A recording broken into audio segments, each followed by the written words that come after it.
end to end and side by side, we could pave every single mile of highway, interstate, state highway, federal highway, and county roads in this nation, not once but twice, with $12.8 trillion bills.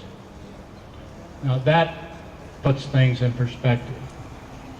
If we had $12.8 trillion at the time Jesus Christ was born, and we started spending $10 million a day, today we would be just slightly over halfway through that $12.8 trillion and would have another 1,500 years to go, spending $10 million a day. Now that is absolutely ludicrous. So how do we stop it? We've got the clean house in Washington, D.C., and that means that this election in November is the most important election you and I will ever have voted in.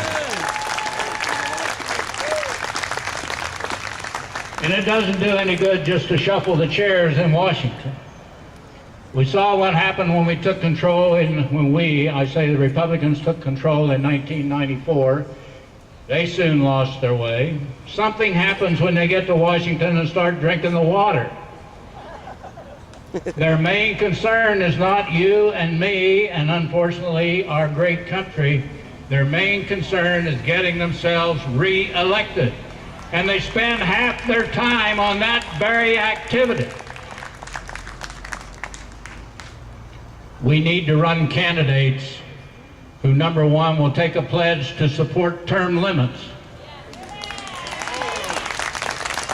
Our president is term limited to 8 years.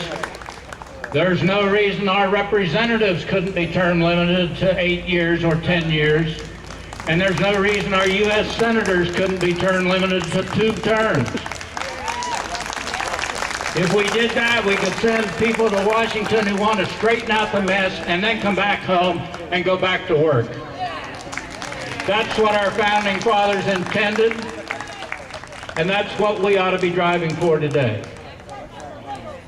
The next thing we need to do is elect candidates who will support a constitutional amendment requiring a balanced budget every year.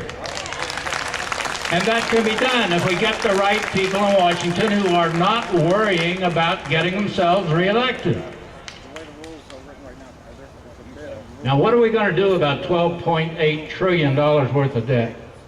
If we keep going the way we're going, by 2025, that's just 15 years away, every penny collected through the income tax will go to pay just the interest